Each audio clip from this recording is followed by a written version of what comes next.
Sa pagpapatuloy mula sa nakaraang bahagi, unti-unting bumalik ang lakas at diwa ni Ziran. Samantala, sa Kimchi, mabilis na kumalat ang balita tungkol sa pagsabog ng Mount Baekdo at ang malaking pinsalang idinulot nito sa Seoul. Gayunpaman, hindi pa tapos ang sakuna. Patuloy ang pagbuga ng bulkan patungong Kimchi, kaya't naglabas ng mga malawakang abiso ang pamahalaan, hinihimok ang mga tao na isara ang kanilang mga tahanan upang hindi makapasok ang hangin mula sa labas at limitahan ang paglabas ng bahay. Bukod pa rito, kung hindi maiwasan ang paglabas, pinapayuhan ang mga mamamayan na magsuot ng gas masks at respirator para sa kanilang kaligtasan. Sa gitna ng kaguluhan, maraming tao ang nagtipon-tipon sa White House upang magprotesta. Sa kabila ng mga panganib sa kanilang kalusugan at buhay, handa silang magsakripisyo para sa pagkakataong pabagsakin ang diktatorial na pamahalaan ni Sejong. Sa kabila ng matinding pagbatikos mula sa sambayanan, naniniwala si Sejong at ang kanyang mga kapanalig na ito'y isang natural na sakuna at hindi kasalanan ni Newman. Kaya't tila hindi sila naaapektuhan ng mga protesta. Ang tanging laman ng mapanlinlang na isipan ni Sejong ngayon ay ang kinaroroonan ni Ziran. Nang malaman ni Sejong na wala na si Ziran sa Red Island dahil patungo na ito sa Kimchi, napagtanto niyang pamilyar ang boses na iyon, si Ajan, ang nagmamanyobra ng steel. Ngayon, sa loob ng White House, ang sentro ng bansa, nagtaka si Sejong kung paano nakapasok sa kanyang teritoryo ang isang taong gaya ni Ajan. Dahil dito, simula ngayon, magbabago ang kaayusan sa loob ng pamahalaan. Ayon sa plano ng Steel, ang digmaan ay magsisimula sa Kimchi, kung saan si Sejong, na matagal nang naimpluwensyahan ng Steel, ay magiging kanilang puppet. Agad na nagtipon ang United Government Summit, kasama ang 197 na mga bansang kasapi, upang talakayin ang mga mahahalagang usapin. Ang kanilang agenda ay nakatuon sa peninsula ng Kimchi, ang pagsabog ng Mount Baekdo, ang pagiging battlefield ng Red Island, at si Ziran, isang misteryosong nilalang na may napakalakas na kapangyarihan. Ang kamakailang pag-address ng Kimchi mula sa International Government Union at ang deklarasyon nito ng pagsalakay laban sa Hilaga ay lalo pang nagpaigting ng tensyon. Binalaan ng China, kaalyado ng Hilagang Kimchi, ang Kimchi laban sa anumang pag-aaklas laban sa Hilaga, nagbanta ng intervention. Maraming mga politiko ang naghihinalang ang pamahalaan ng Kimchi ay maaaring nasa ilalim ng kontrol ng Steel. Gayunpaman, ang presensya ni Ziran na isang halimaw ay lalong nagpapalubha sa sitwasyon. Bagamat nais ng iba pang mga bansa na pigilan ang digmaan, ang mga kamakailang imahe mula sa Red Island ay halos nagiging imposible para sa kanilang mga hangarin. Kaya't upang linawin ang mga bagay, nanawagan ang tagapangulo ng Summit ng Katahimikan upang simulan ang isang mapagpasyang botohan. Sa 197 na mga bansang kasapi, 180 ang sumang-ayon sa desisyon na kung tatawid ang Kimchi sa 38th parallel at magsisimula ng digmaan, ang International Government Union ay magmamabalisa ng lahat ng kanilang puwersa upang pigilan ang Kimchi para sa kapayapaan ng mundo. Ang dating madilim na atmosfera ay lalong naging mas madilim. Sa sandaling ito, maraming usap-usapan na ang mga tropa ng International Government Union ay nagtitipon sa mga baybayin, tila naghahanda upang makialam sa Kimchi. Maraming mga nagpoprotesta ang natatakot na anumang maliit na pagprovoke ng Kimchi sa Hilaga ay magreresulta sa agarang ganting salakay. Gayunpaman, ang karamihan sa mga nagpoprotesta ay umaasa pa rin na ang Hilaga ay hindi magpapatuloy sa digmaan. Naniniwala sila na, gaano man kabaliw si Sejong, sa harap ng kasalukuyang mga banta, hindi niya ipag-uutos ang pagsalakay sa Hilaga, isang desisyon na kahit ang Steel ay maaaring pag-isipang muli. Gayunpaman, inutusan ni Sejong ang pagsalakay, at sa kabilang panig, tinitiyak ng manipulasyon ng Steel, na hawak ang pamumuno ng International Government Union, na isakatuparan ng pamahalaan ang plano na sirain ang Kimchi ayon sa malupit na plano ng virus. Hindi nagtagal, mula sa kalangitan, nagsimula ng bumagsak ang mga bomba sa teritoryo ng Kimchi. Needless to say, ang bansa ay dumadaan sa pinakamalupit na pagkawasak na naranasan nito. Sa gitna ng eksenang ito ng kawalan ng pag-asa, ang isa na pinakanagagalak ay ang Steel. Tumawa ito ng malakas dahil, sa huli, ang digmaan ay magdudulot ng pagkalipol ng sangkatauhan, isang bagay na matagal nang nais ng Steel na masaksihan. Gayunpaman, sa likod ng kanyang tawa ay may malalim na kaguluhan. Akala ng Steel ay ganap na niyang nakokontrol si Ajan. Ngunit nang imulat nito ang kanyang mga mata at tumingin diretso sa salamin, labis itong nagulat nang makitang may mga luha pang natitira sa likod ng kanyang ngiti. Mas malakas ang paglaban kaysa sa inaasahan. Upang makasiguro, inilapit ng Steel ang mukha ni Ajan sa salamin upang suriin kung may anumang tsansa ng pagbabalik. Para sa Steel, naging mas tupana panabik ang lahat. Ngunit panabik sa paraang hindi kayang tiisin ni Sejong. Si Sejong, sa kabila ng pagsusuka at pagkahilo, ay patuloy na pinagmanipula ng Steel. Mula sa pananaw ng Steel, matapos basahin ang diary ni Sejong, alam nito ang plano upang iligtas ang bansa mula sa halimaw na si Ziren at gawin si Aegon bilang pambansang bayani ni Sejong. Ironically, ang kasakiman ni Sejong ang nagdulot ngayon ng malalakas na pagsabog na sumasalakay sa buong bansa, kumikitil ng di mabilang na mga inosenteng buhay. Sa huli, nais ng Steel na maramdaman ni Sejong ang pagkawala habang bumabagsak ang kanyang mga kapanalig, hindi lamang sa lupa ng kimchi, kundi sa buong mundo. Sa labas, walang tigil ang pagbomba. Maraming tahanan ang nawasak, ang mga katawan ay nagkalat. Ngayon, ang kimchi ay wala ng iba kundi isang tanawin ng kalungkutan. Kung hindi man ito ang tunog ng mga bomba, ito'y mga iyak at sigaw ng mga walang magawa habang nawawala ang kanilang mga pamilya, anuman ang edad o kasarian. Sa ilalim ng kamay ng Steel, unti-unting nagiging tunay na impyerno sa lupa ang lupang ito. Sa isang sulok ng lungsod, habang ipinapahayag ng radyo ang paglikas ng lahat, si Chikiya ay nagpaubaya na sa kanyang kapalaran. Para kay Chikiya, ang lahat ay parang bangungot. Kung magpapatuloy ito, babagsak ang kimchi, at si Chikiya ay maglalaho rin sa mundo. Sa isang sandali ng kawalan ng pag-asa, biglang huminto ang isang kotse sa labas ng kafe ni Chikiya. Kahit hindi niya alam kung sino ang nasa labas, ang lugar sa paligid ng kafe ni Chikiya ang magiging susunod na target ng pagbomba, kaya't huli na para sa kanya upang makaligtas. Nang halos mawalan na ng pag-asa, isang bagong sinag ng pag-asa ang sumilay. Tumangala si Chikiya sa langit at nagulat nang makita ang di mabilang na mga ibon na lumilipad sa paligid ng kanyang kafe. Muling nagulat si Chikiya nang makita ang isang pamilyar na figure. Gayunpaman, dahil nasa malayo pa ang tao, hindi pa niya nakikilala si Ziren.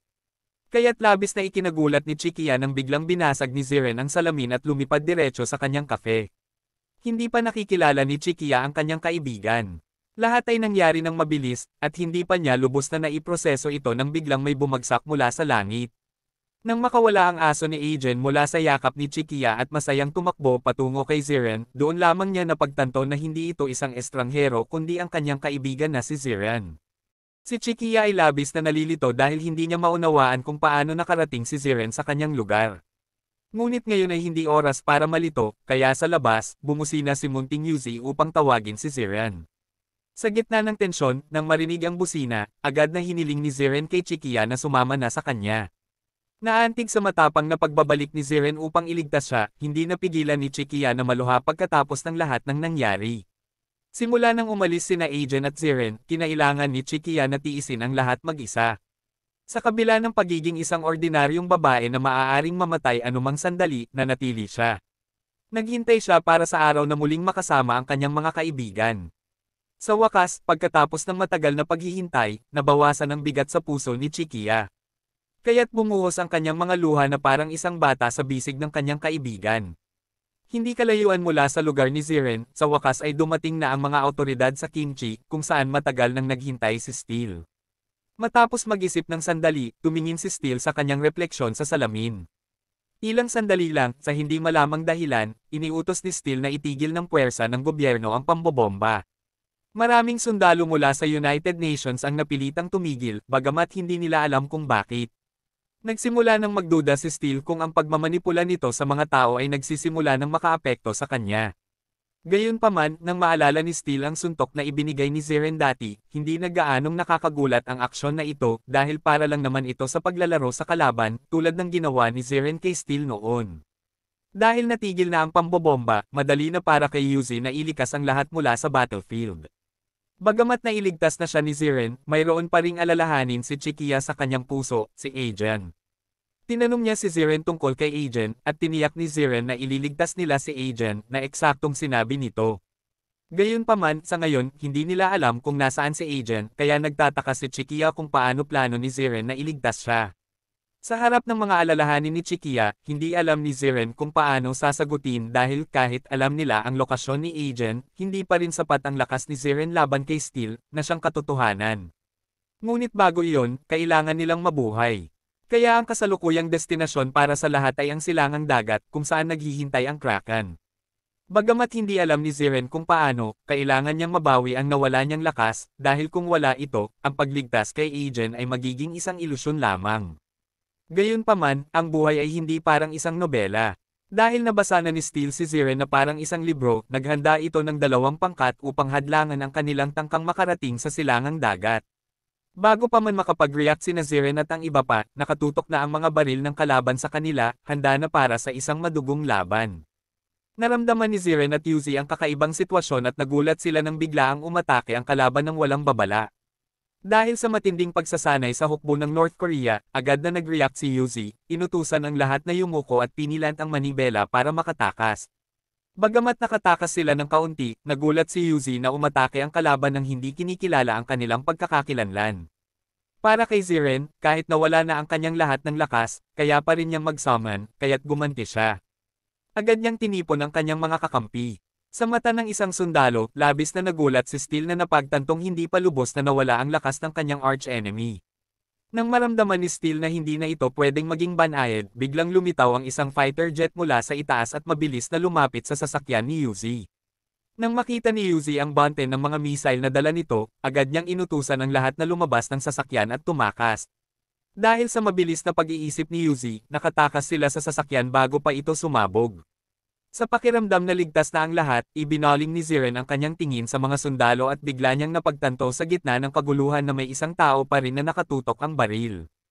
At ayon sa direksyon ng pagbaril ng taong ito, hindi si Ziren ang kanyang pinupuntirya. Si Yuzi ang napiling target. Sa isang kisap mata, halos maipit si Yuzi, kaya bago pa mangyari iyon, kailangang protektahan ni Ziren ang batang babae sa pamamagitan ng kanyang sariling katawan.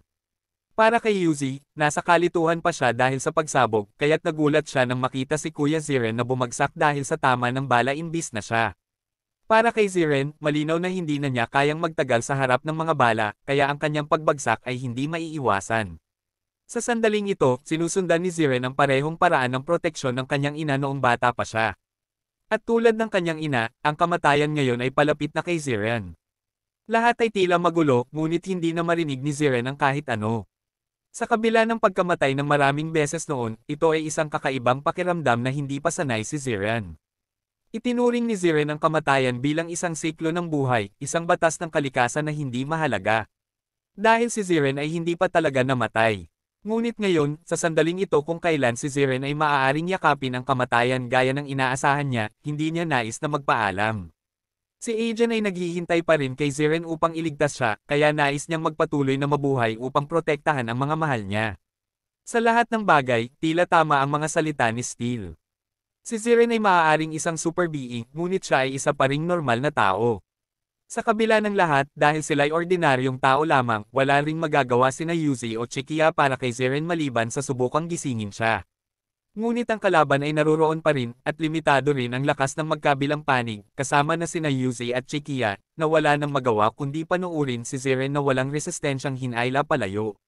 Matapos mapanatag ang sitwasyon kasama ang mga sundalo, maingat nilang nilapitan si Ziren upang tingnan kung siya nga ba ay patay na.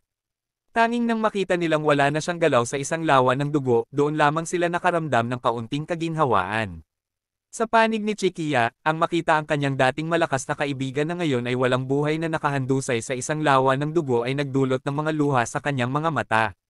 Ang sakit at pighati ay nagpaiyak kay Chikiya sa pagdadalamati para sa kanyang kaibigang si Ziren. Sa kabilang banda, si Steele ay nasisiyahan sa resulta dahil ang tanging makakahadlang dito ay namatay na ngayon ng walang gaanong pagsisikap. Ngunit para sa bawat masayang tao, mayroon ding malungkot. Muli, nagulat si Steele nang makita niyang tumutulo ang luha ni Agen para sa kanyang matalik na kaibigan. Sa lugar kung saan bumagsak si Ziren, ang pag-atake ng mga ibon ay maayos nang natugunan ng hukbo. Samantala, wala nang magawa si Yuzi kundi panoorin si Ziren habang inilalagay ito sa kabaong at inihahanda ng ilabas. Para kay Ziren, iniisip ng lahat na siya ay nilisan na ang mundong ito, ngunit sa katotohanan, si Ziren ay nasa hangganan lamang ng kamatayan. Sa sandaling ito, maraming salita ang umaalingaw-ngaw sa kanyang isipan, mula sa mga primitibong nilalang 40 bilyong taon na ang nakalilipas hanggang sa mga tao sa kasalukuyang panahon. Maraming buhay na ang naranasan ni Ziren, ngunit sa lahat ng mga taong iyon, lagi niyang iniisip kung bakit kailangan niyang dumaan sa siklong ito. Sa mga oras na ito, ang tanong sa isipan ni Ziren ay, bakit binigyan siya ng kalikasan ng lakas? At bakit nawawala na ito ngayon? Sa napakaraming milenyo, hindi pa rin talaga alam ni Ziren kung ano siya. Maraming tanong ang nanatili hanggang sa sandaling ito. Wala pa ring sagot si Ziren. Matapos maalala ang kanyang mga kaibigan at ang sinabi ni Steel, naging malinaw na silang dalawa ni Steel ay mga hukom na may kapangyarihang magpasya sa kapalaran ng sangkatauhan. Galit na galit si Ziren, labis niyang kinamumuhian ng mga tao. Ngunit ang motibasyon ni Ziren ay hindi paghuhusga, ito ay paghihiganti, ito ay pagpapakawala ng kanyang galit para sa lahat ng kanyang naranasan, ito ay isang masaker. Walang awang pinatay ang mga inosente. Minsan ang pinag-isipan ni Ziren ang pagkalipol ng sangkatauhan. Siya rin ay hinusgahan ng mga ito. Ngunit matapos maranasan ang maraming pangyayari sa buhay bilang isang tao, napagtanto ni Ziren na marami pa ring mabubuting tao sa mundo tulad ng kanyang ina. Dalawang mangangaso, si Yuzi, si Chikiya, at lalo na ang kanyang matalik na kaibigan na si Ajan. Sa unang pagkakataon, namuhay si Ziren bilang isang tao, isang mahina at natatakot na tao.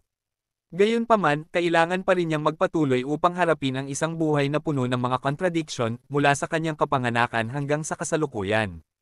Tumanggap ng pagmamahal si Ziren at nagbigay din ng pagmamahal sa mga malalapit sa kanya. Sa pag-iisip ng mga ito, sa wakas ay naintindihan ni Ziren na ang walang katapusang siklo na ito ay ang kanyang layunin na pagsusuri sa kanyang mga karanasan sa buhay. Kaya, kailangan ni Ziren na pumili ayon sa kalooban ng isang bagay. Sa pagkakaroon ng kaliwanagan at pagtuklas sa sagot sa tanong kung sino siya. Bumalik si Ziren mula sa bingit ng kamatayan patungo sa daigdig na nagpagulat kay Steel. Kaagad, isang pamilyar na pinagmumula ng kapangyarihan ang sumambulat mula sa kabaong. Sa kabila ng matinding pagkagulat ng sundalo, si Yuzi ay labis na natuwa. Samantalang si Chikiya, kahit na patuloy ang pag-agos ng kanyang mga luha, tila nawala na ang kanyang lungkot. Dahil sa mga sandaling iyon, mabubuksan na ni Ziren ang kabaong at makakabalik. At mas malakas pa kaysa dati. Sa wakas, nakakasiguro na si Ziren na natagpuan na niya ang sagot para sa kanyang sarili. Pagbalik kay Steel, tila nagiging mas magulo ang mga bagay-bagay ngayon na bumalik na ang kalaban na akala niya ay natalo na. Sa buhay na ito, si Ziren lang ang mortal na kaaway ni Steel, at siya lang ang kinatatakutan nito, kaya't kailangang matapos na ang bangungot na nagngangalang Ziren. Kaagad na inutusan ni Steel ang commander na utusan ng mga tropa na barilin si Ziren. Sa harap ng isang buong batalyon na nakatutok ang kanilang mga baril kay Ziren, parehong nag-aalala sina Chikiya at Yuzi. Ngunit walang sinumang naliligo ng 2 beses sa iisang ilog, kaya sa kabila ng bumubuhos na mga bala, hindi natinag si Ziren. Gayunpaman, hindi ipinakita ni Ziren ang anumang galit o pagkairite dahil lahat ng taong nagpapaputok sa kanya ay inosente, kabilang ang mga sundalong hayop na minsan niyang pinamunuan. Iniisip niya ito dahil naniniwala siyang may karapatan siyang humusga. Sa huli, ang iniisip niyang iyon ang nagbigay katwiran sa mga kilos ni Ziren. Sa harap ng pagkabahala ng kanyang mga kaibigan at mga taong nakatutok ng baril sa kanya, gusto lang humingi ng paumanhin ni Ziren dahil kahit na ayaw niya, kailangan niyang saktan ang mga hindi niya kilala upang protektahan ang kanyang mga kaibigan. Ngunit, ito rin ang sagot na gusto ni Ziren ibigay kay Steel, na hindi sila magkatulad ng kanyang kalaban, tulad ng inaangkin ni Steel. Sa digmaan, bagaman nagbitak-bitik ang daan matapos ang atake ni Ziren, wala ni isang sundalong namatay. Nang makita ang dagwang likod ni Ziren, bahagyang nakahinga ng maluwag sina Chikiya at Yuzi dahil bumalik na ang kapangyarihan ng suwail na bata. Para kay Ziren, kahit na nabawi na niya ang kanyang lakas, tila masyado nang lumayo ang mga pangyayari. Naiintindihan niyang wala na siyang gaanong oras, kaya ito na ang magiging huling laban niya upang iligtas si Ajan bago magpaalam. Sa huli, ang mga digmaan sa pagitan ni Steel at Ziren ay hindi naiiwasan dahil nais ni Steel na poksain ang sangkatauhan habang hindi naman ito gusto ni Ziren. Sa mga matang nakamasid sa mundo ng libu-libong taon, nagawa ni Ziren na makita ang lahat sa kanyang paningin. Ang mundo ay pinananatili ng isang balanse na parang isang himala, at ang mga tao ang nagkamali sa paglabag sa balanse na iyon. Laging pinaniniwalaan ni Ziren na siya ay ipinanganak upang itama ang pagkakamaling iyon at ibalik ang mundo sa orihinal nitong anyo. Ngunit ngayon, napagtanto ni Ziren na naging masyado siyang mayabang, hindi ang sangkatauhan ang pagkakamali kundi siya mismo. Ang balanse o paghatol para sa isang tao ay walang kabuluhan. Sa mga oras na ito, natagpuan na ni Ziren ang sagot sa kanyang pag-iral. Hindi ito para sa daigdig o sa lahat ng nilalang, ni hindi ito upang husgahan ang sangkatauhan. Ang tanging dahilan kung bakit nais ni Ziren na umiral ngayon ay para kay Ajan, ang pinakamahalagang tao sa kanya pagkatapos ng kanyang yumaong ina. Sa kabilang panig, ang pag-iral ni Ziren ay parang tinak sa tagiliran ni Steel, kaya't may dahilan ang pangangailangan dahil ang kamatayan lamang ni Ziren ang makakapagpakalma kay Steel. Napapalibutan ng artilyeriya at hindi mabilang na mga jet na lumilipad sa kalangitan, handa na si Ziren na magbuwis ng dugo upang tuparin ang pangako na mabubuhay siya para kay Aegon. Kaya't nagawa lang magpaumanhin ni Ziren sa mga umatake sa kanya dahil sa mga oras na iyon, ginamit niya ang kanyang kapangyarihan at nagwalas ng tuwid na linya pasulong. Sa gayon, sumabog ang mga jet sa kalangitan, at bumalik sa lupa ang mga tangke sa tunay na kahulugan. Sa punong himpilan ng militar sa Kimchi, patuloy pa rin silang nagpapalitan ng impormasyon tungkol sa mga harapan. Gayunpaman, tila wala na sa kanilang kontrol ang mga pangyayari nang iulat ng isang sundalo na hindi na sila kayang lumaban ng buong depensa ng Dongtan. Agad na naramdaman ng matandang commander na may mali. Kaagad niyang tinanong kung bakit may ganitong kakaibang ulat. Ipinaliwanag ng sundalo na sinalakay ni Ziren ang lugar ng depensa ng Dongtan kaya't hindi na nila kayang lumaban. Gayunpaman, sa kabutihang palad, walang nasawi. Sa narinig, nagulat ang matandang commander na si Ziren ay lumagpas na sa linya ng depensa ng Dongtan at mabilis na nagmamarcha patungong Seoul. Sa ibang harapan, hindi rin natuwa si Steele sa takbo ng mga pangyayari. Pagbalik sa mga linya ng depensa patungong Seoul, si Ziren at ang kanyang mga kaalyado ay patuloy na sumusulong na may hindi mapipigilang momentum, hindi alintana ang bilang ng mga kaaway o sandata. Para kay Ziren, isang simpleng galaw lamang ng kanyang kamay ang sapat upang magpatabi sa lahat at bigyang daan si Yuzi upang ipakita ang kanyang hindi matitinag na kasanayan sa pagmamaneho. Kung hindi kaya ng mga impanterya, ay padadala ni Steele ang puwersa ng hangin. Ngunit hindi tulad ng mga nakaraang pagkakataon, upang pigilan si Ziren, sa halip na magpaputok ng mga bala, inutusan ni Steele ang mga sundalo na ibagsak ang mga eroplano diretso sa sasakyan ni Yuzi. Habang bumababa ang kamay ni Steele, ganoon din ang utos. Kaagad, ang fighter jet ay sumisid diretso sa sasakyan ni Yuzi, na nagpagulat kay Yuzi at Chikiya. Pero anumang mahirap, nakuha na ito ni Ziren. Mula sa itaas ng sasakyan, lumipad siya diretso patungo sa fighter jet. Sa paggawa nito, isinakripisyo ni Ziren ang kanyang sarili upang pigilan ang sapilitang pagpapakamatay ng sundalong napapasailalim sa kontrol. Sa mabilis na reflexes at maliksing pagmamaneho, nagawa ni Yuzi na umiwas sa banggaan sa tamang oras. Samantalang si Ziren, sa kanyang pambihirang lakas, matagumpay niyang na-intercept ang fighter jet at nailigtas din ang buhay ng piloto.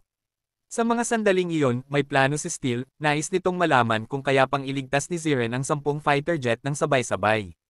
Nahirapan si Ziren sa hamon na ito. Bagaman nais niyang iligtas ang mga tao, napilitan si Ziren na tanggihan ang hamon ng Steele at hinayaang magpakamatay ang mga piloto. Dahil sa pagkadismaya sa paulit-ulit na pagkatalo at sa kabiguan na maipatumba si Ziren gamit ang mga taktika ng tao, napilitan ng Steele na gumamit ng mga pinakamasamang armas na nilikha ng tao. Ang pag-iisip ng mga sandatang nuclear ay nagdulot ng masamang pakiramdam sa Steele. Bagaman hindi nito matindaan ang petsa ng kanyang pagkakalikha, ayon sa mga tala ng tao, posibleng nilikha ang Steele ng mga radioactive na materyales. Marahil kaya't hindi ito alintana ang paggamit ng mga nuclear na armas. Higit pa rito, kasalukuyan nitong inookupahan ang katawan ni Aegon. Kaya't kung aabutan ito ni Ziren, hindi ito masyadong mag-aalala dahil hindi masasaktan ni Ziren ang kanyang kaibigan. Pagbalik kay Ziren, matapos ang mahabang paglalakbay, sa wakas dinala ni Yuzi ang grupo sa lungsod ng Seoul, kung saan naghihintay si Aegon upang iligtas ni Ziren. Sa kabilang dako, handa na si Ziren na yakapin ang kamatayan upang matapos ang lahat. Sa wakas, matapos ang lahat ng pagsusumikap upang sirain at pigilan si Ziren, ang kalaban ay dumating na sa harap ng Steele. Ngunit alam ng Steele na hindi ito kayang patayin ng kalaban, kaya't nanatili itong kalmado. Gayunpaman, iniisip din ng Steele ang likas nitong kakayahan. Maaari itong lumipat sa ibang host upang tumakas, ngunit kung gagawin ito, mawawala ang immunity ng Steele. Gayunpaman, pagkatapos ng isang buwan sa Red Island, nagsimulang mag-adapt ang katawan ni Aegon sa mga cells ng Steele, kaya't kung hindi agad maipapanalo ang laban, posibleng magkaroon ng malaking problema ang Steele ngayon. Ang kamalayan ni Aegon ay unti-unting nawawala sa kanyang kontrol. Habang lumalapit si Ziren sa kinaroroonan ng Steele, mas naging matindi ang pagtutol ni Aegon. Sa labas, ang squadron ng fighter jet na ipinadala ng Steele ay patuloy na nagbubuhos ng bala upang pigilan ang pag-usad ni Ziren. At tulad ng dati, ang ilang pirasong bala ay hindi sapat para galitin si Ziren. Agad nagpakawala ng missile ang piloto patungo sa sasakyan.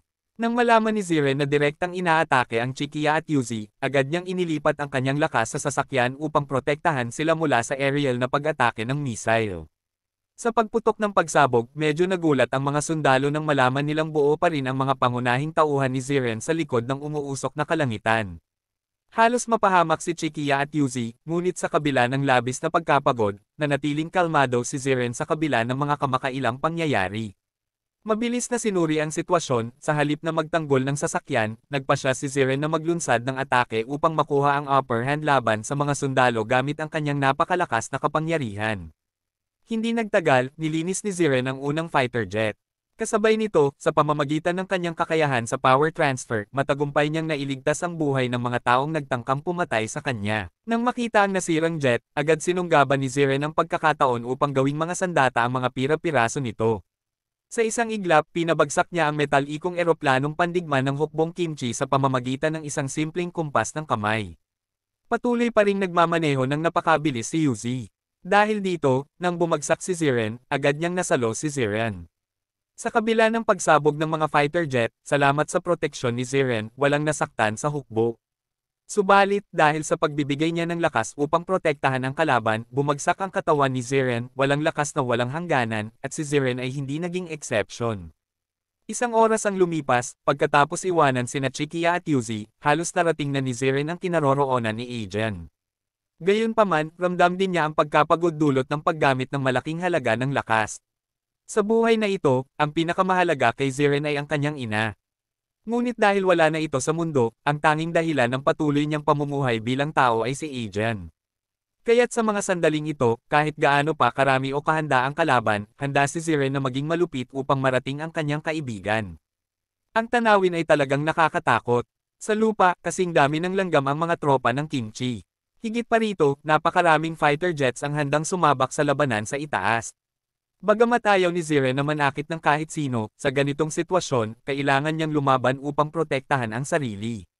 Bukod pa rito, walang karapatan si Ziren na husgahan ng sinuman, kaya't bago kumilos, nais niyang humingi ng paumanhin sa lahat. Sa huli, anuman ang mangyari, kapag ibinigay na ang utos ng commander, oras na upang sumiklab ang labanan sa pagitan ng dalawang panig. Bago pa man pumutok ang unang bala ng kalaban upang maiwasan ang pagkakasawi, agad nagpakawalas si Ziren ng kanyang sandata. Sa huli, napilitan si Ziren na gamitin ang kanyang kapangyarihan at malakas na tinapakan ang lupa. Dahil dito, nagdulot ito ng lindol sa paligid, kasabay ng paglikha ng natural na kalasag ng lupa at mga bato upang protektahan ang sarili at ang mga sundalong nahimatay kanina. Ilang sandali pa, pagkatapos matiyak ang kaligtasan ng mga inosenteng sundalo, muling pinaganya ni Ziren ang kanyang lakas upang magpatuloy. Sa kabila ng patuloy na pag-ulan ng mga bala mula sa mga kalabang sundalo, mabilis na sumugod si Ziren palabas mula sa kanyang nilikhang kuta, kumikilos sa hindi makapaniwalang bilis, walang pakialam sa mga umaataking sundalo. Ang tanging iniisip ngayon ni Ziren ay ang kaligtasan ng mga sundalo. Si Ziren ay kaibigan ni Agen, kaya tulad ng isang kidlat, mabilis siyang sumugod sa pagitan ng maraming gusali upang marating ang kinaroroonan ng Steel na naghihintay. Tungkol naman kay Steel, handa na rin ito para sa kanilang laban. Sa mga sandaling ito, magwawakas na ang tadhana sa pagitan ni Ziren, isang makapangyarihang nilalang na nabuhay ng 50 bilyong taon, at Steel, isang produkto ng walang katapusang kasakiman ng tao. Parehong naging kaaway ng sangkatauhan noon, ngunit ngayon, lalaban si Ziren para kay Agen, para sa sangkatauhan, at para sa kanyang sarili. Sa simula pa lang, ang pag-iral nilang dalawa ay isang pagkakamali, kaya bago matapos ang siklo ng buhay, determinado si Ziren na wasakin si Steel, ang nilalang na maaaring magdulot ng panganib kay Agen at sa balanse ng planetang kanyang kinagisnan. At dito nagtatapos ang bahaging ito. Pagpapatuloy mula sa nakaraang bahagi kung saan nagaganap ang labanan sa pagitan ng dalawang makapangyarihang nilalang ng mundo. Sa isang labanan kung saan isa lamang ang mabubuhay, humarap si Ziren kay Steel na may takot pa rin sa kamatayan na bumabagabag sa kanya. Bagaman nanginginig ng bahagya ang kanyang mga kamay, nananatiling matatag si Ziren sa kanyang determinasyon na tapusin si Steel. Nararamdaman ni Steel ang kagustuhan ng kanyang kalaban na mabuhay, kaya't siya man ay nag-aalinlangan.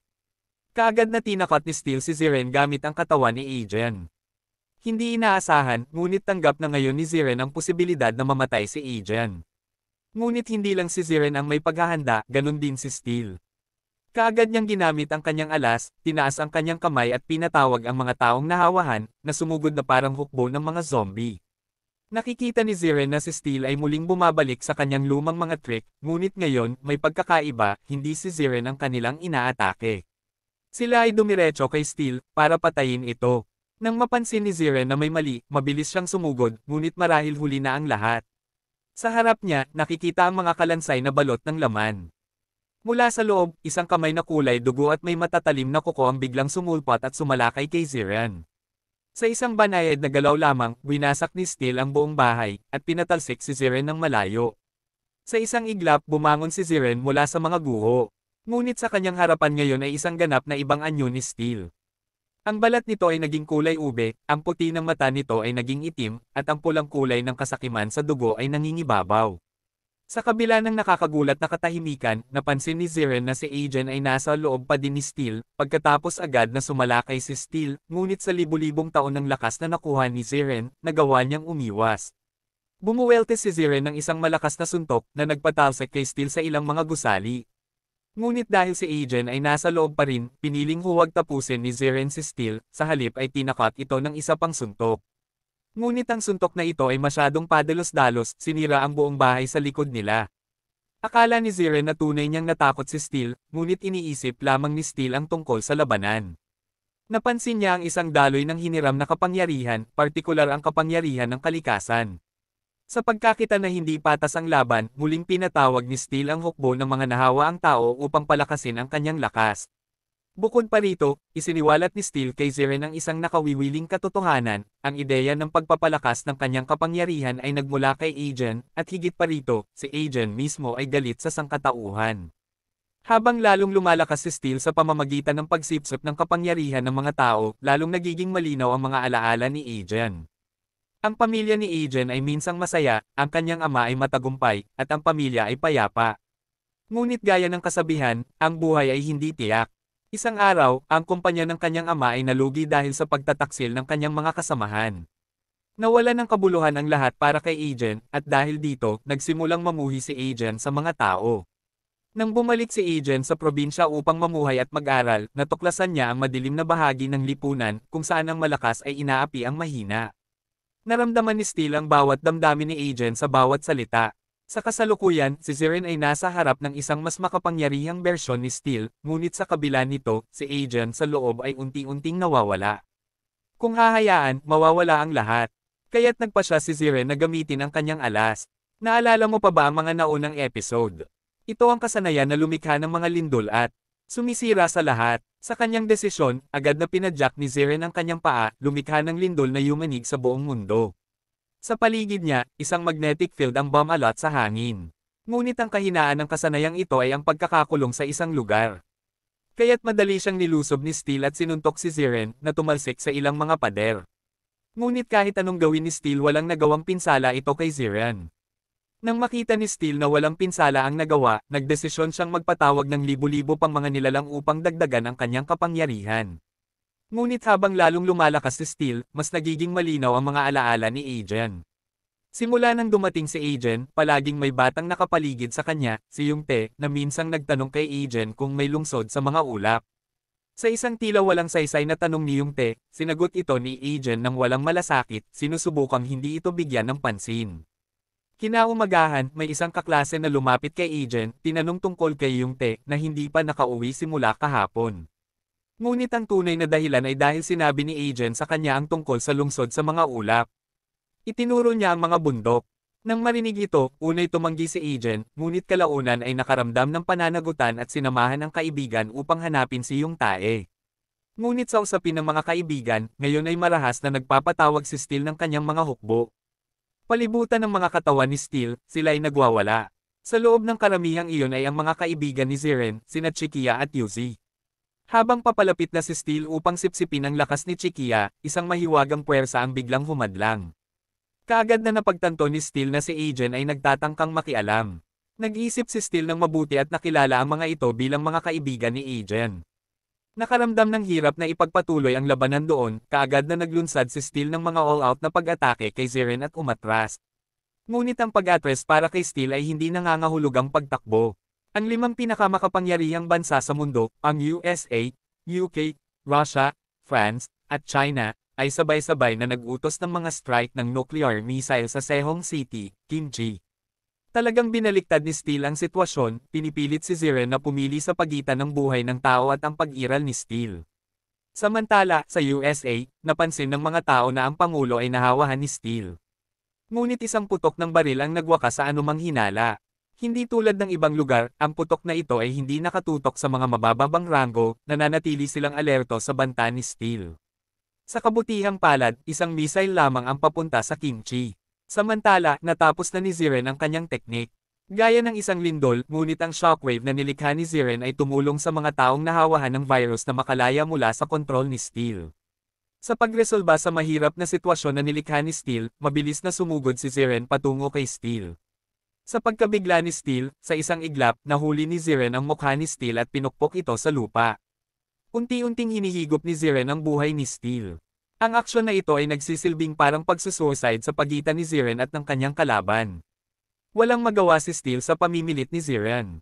Ngunit hindi dapat maliitin ang tusong talino ni Steele. Habang sinisipsip ni Ziren ang buhay na puwersa ni Steele, nagiging malinaw ang mga larawan ng pagkawasak sa buong mundo, at partikular, isang bomba nuclear ang papalapit sa kanila. Lumikha si Steele ng isang paraan para mabuhay. Nalaman ni Ziren na hindi niya makakamit ang tunay na balanse kay Steele dahil may mga tao pa siyang kailangang protektahan.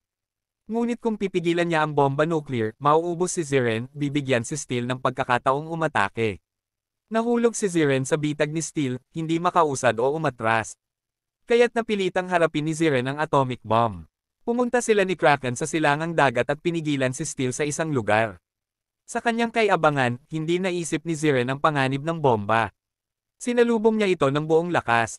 Humarap siya at lumikha ng isang haligi ng tubig upang mapasok sa nuclear core. Ngunit hindi niya naintindihan ang mekanismo ng bomba. Akala niya ay matagumpay niya itong mapipigilan, ngunit sa halip, na-trigger niya ito ng maaga. Nag-alog ang buong dagat sa pagsabog, at si Ziren mismo ang natangay nito. Sa kabutihang palad, dumating si Kraken upang bahagyang protektahan si Ziren. Gayunpaman, pareho silang napinsala. Mabilis na sinamantala ni Steele ang pagkakataon na bigyan si Ziren ng isang fatal na suntok sa tiyan. Wala nang magawa si Ziren kundi tiisin ito. Ngunit sa tulong ng kapangyarihan ng kalikasan, unti-unting naghilom ang kanyang katawan. Nakita ni Steele na hindi siya mapapatamba ng isang suntok, kaya't patuloy niyang sinasaktan si Ziren. Ngunit sa kanyang hindi sinasadya, ito ay nagresulta sa koneksyon ni Ziren kay Agen. Sa kasalukuyang sitwasyon, ngumiti si Agen ng mainit kay Ziren. Inabot niya ang kamay ni Ziren at sinimulan ang kanilang huling pag-uusap. Sa mabilis na sandali, napunta sila sa bundok sa bahay ni Agen. Patuloy na hinahanap ni Ziren si Agen. Sa alaala ni Agen, si Chikia at Agen ay hinahanap si Yang Tae. Ang tanawin ng kanilang kasiyahan noong kabataan ay tila masama ngayon sa malupit na realidad ni Ziren. Ngunit si Ziren ay nakaharap sa isang malamig na katotohanan na si Agen ay hindi na talaga gustong mabuhay. Sa pagbabalik sa pangunahing kwento, ang kanilang mga huwad na salita ay nagtali ng malalim na koneksyon sa pagitan nilang tatlo. Dahil sa pagkakaibigan na ito, tunay na gumaling si Agen pagkatapos ng krisis na iyon. Ngunit isang araw, ang bully na madalas manggulo kay Yang Tae ay nagtapat ng kanyang damdamin kay Agen. At sa kanyang makasariling kalikasan, tapat niyang tinanggihan ang bully. Lumala ang panggugulo ng bully kay Yang Tae at pati na rin kay Chikia at Agen. Nagkaroon ng matinding pagtatalo ang tatlo tungkol dito. Ngunit sa kanyang pagkamakasarili, sinisi ni Agen si Yang Tae. Dahil sa awa sa sarili, nagdesisyon si Yang Tae na harapin ang bully kahit nanginginig ang kanyang mga paa. Inilagan niya ang atake ng bully at mabilis na gumanti, itinulak ito mula sa bubong ngunit sa di inaasahan kasama si Yang Tae na nahulog. Nakita ng lahat ang tagpo, kabilang si Agen. Bagamat hinarap ni Yang Tae ang kanyang takot, ang kanyang kamatayan ay itinuturing na pagpatay. Nagluksa ang mga pamilya at kaibigan sa kanyang kamatayan, ngunit si Agen ay nagtanong sa sarili kung may sinisisi siya. Pagkatapos ng insidente, walang nagbago, ang kasamaan ay nagpatuloy. At naniwala si Agen na tapos na ang kanyang buhay. Ang natitirang paglalakbay ay ang kanyang pagbabayad. Sa akala niya na matatapos na ang lahat, isang araw ay nakasalubong ni Agen si Ziren, isang taong may amnesia, na walang alam tungkol sa kanya.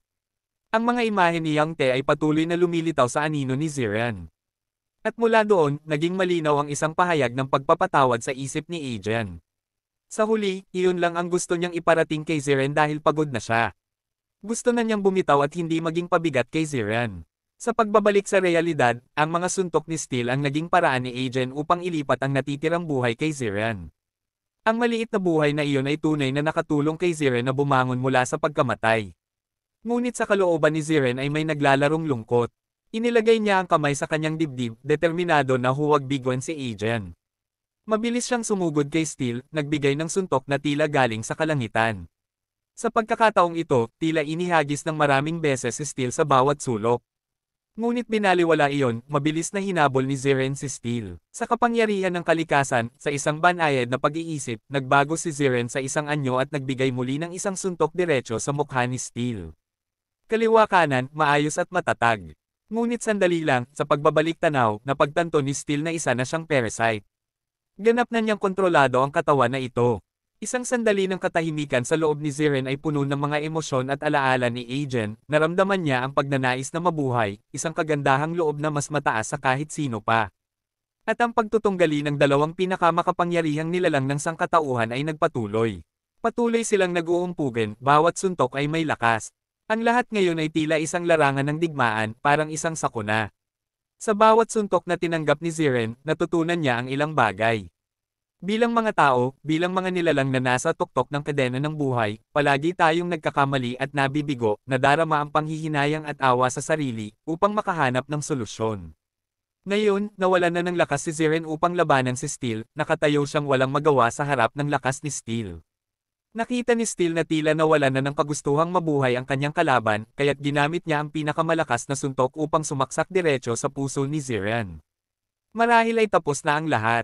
Ngunit ang wakas na ito ay hindi para sa isang panig ng kwento, ito ay para sa isa pang bahagi. Hinawakan ni Ziren si Steel ng mahigpit. Gamit ang kapangyarihan ng kalikasan na ipinagkaloob sa kanya, binalik ni Ziren ang presyon.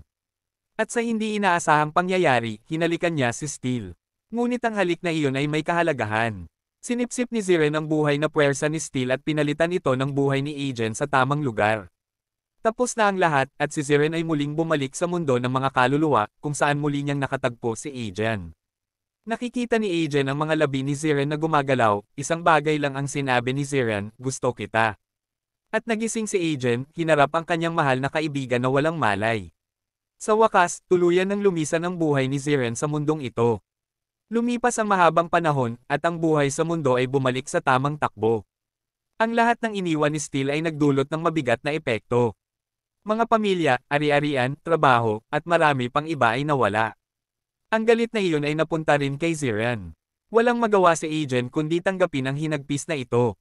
Ngunit nang maalala niya ang pag-amin ni Ziren, ngumiti si Agen.